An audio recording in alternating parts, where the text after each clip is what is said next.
वाले बर्बाद होकर चले गए, धर्महारी वाले बर्बाद होकर चले गए।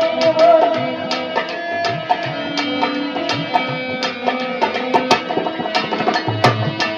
बर्बाद होकर चले गए, नाकाम होकर चले गए।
धर्महारने वाले बर्बाद होकर चले गए।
बर्बाद होकर चले गए, बर्बाद होकर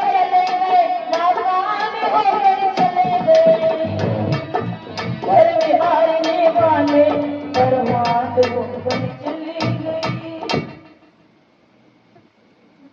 तुम जहां जियो धर्म जीने लगे, तुम सुधा बांट दो विश्व पीने लगे। गुरु गोविंद सिंह के बच्चों को शरीर की दीवार में चिपका दिया मुगल सम्राट ने। रास्ता चलता जा रहा है, बच्चे पानी मांग रहे हैं, काजी कह रहा मुसलमान बन जाओ। बोले हम मुसलमान नहीं बने। ध्यान रखना, नंगी तलवार हमारी गर्दन पर 750 वर्ष नाची। उन वीर धर्मवीर कर्मवीरों ने अपने सास और सोई को त्यागा नहीं। तो धर्म की रक्षा हम करेंगे, धर्म हमारी रक्षा करेगा। एक कथानक आपको सुनाती चलो। विदर्भ देश हमारे महाराष्ट्र का कुछ क्षेत्र पड़ता है। वहां के लोग आज भी, स्त्रियां बहुत सुंदर होती हैं। एक आश्रम पर एक कन्या बैठी है जिसका नाम केसी है। दो नौजवान उस रास्ते से जा रहे हैं। एक राजकुमार होता है और एक ब्राह्मण गुरुकुल से समावर्तन संस्कार होकर के निकलता है। दोनों नौजवानों ने उस कन्या को देखा और कहा इससे तो विवाह हम करें। दोनों ने प्रस्ताव रखा। बोले भाई कन्या से भी पूछ लिया जाए। वो कन्या कैसी कहती है मैं भी तरुणावस्था को प्राप्त हो चुकी हूँ, पर तुम दोनों जवान हो और दोनों मेरे से विवाह का प्रस्ताव रखते हो, ये बात कैसे बनेगी? बोले सुंदरी आप ही बताओ। बोले तुम दोनों शास्त्रार्थ कर।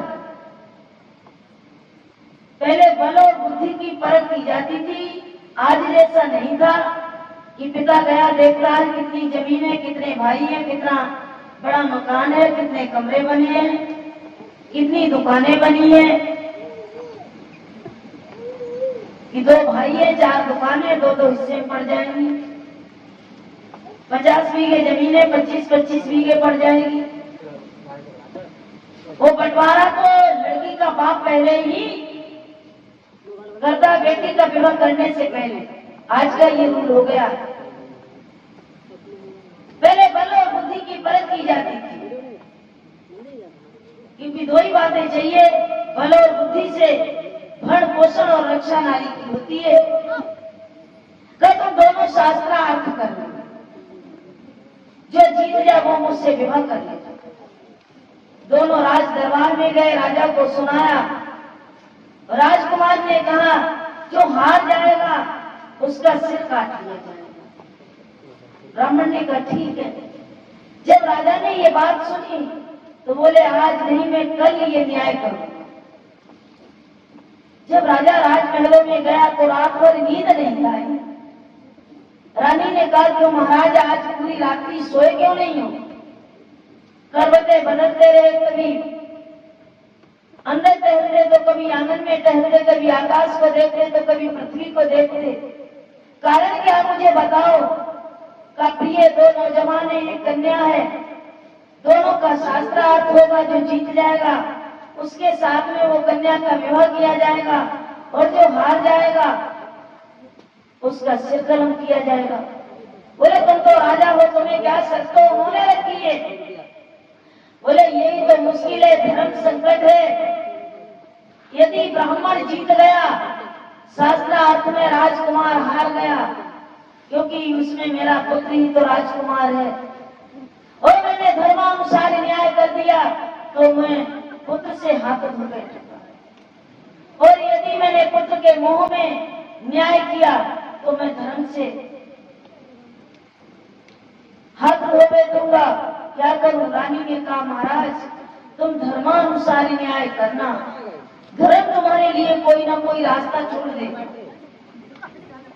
दूसरे दिन दरबार लगा, शास्त्रार्थ हुआ, राजकुमार की हार हुई, ब्राह्मण की जीत हुई। जल्लाद आया, शर्त के अनुसार तैयार था। राजा ने कहा, हे ब्राह्मण पुत्र, आप मुझे बताइए ब्राह्मण के कर्म क्या होते हैं। ब्राह्मण ने कहा, 6 कर्म होते हैं, वेद पढ़ना पढ़ाना, यज्ञ करना कराना, दान देना और लेना। बोले, हे ब्राह्मण, मैंने राजा के अनुसार तुम्हारा न्याय किया, तुम्हारी विजय हुई, शास्त्र अर्थ में कन्या से विवाह हुआ। अब मैं पिता के अधिकार से अपने पुत्र के प्राण तुमसे दान मांगता हूं, क्या मुझे दोगे? बोले, तथास्तु, दिया मैं। यही तो कहा, जब गांडीवधारी अर्जुन युद्ध से भागने लगे तो श्री कृष्ण कहते हैं, कृष्ण, पार्थ ये सारे मर चुके हैं, इन्होंने धर्म को छोड़ दिया है, तू तो एक निमित्त है, बहाना है, इनसे युद्ध कर। और क्लीम क्लीम कहकर के धिक्कारा। बोले, नपुंसकता को प्राप्त मत हो। आओ आपको वहां लिए चलते हैं जिस समय महाभारत का युद्ध हो चुका है। बारी बारी से 2 सेनापति पराजित हो चुके हैं, भीष्म पितामह और गुरु द्रोणाचार्य। अब कर्ण सेनापति बने हुए हैं और कर्ण का पहिया धस गया है। कृष्ण कहते हैं, अर्जुन, संभालो अपने के लिए, तुम्हारा शत्रु खड़ा है, बीन दो इसकी छाती को बेटी के बाणों से।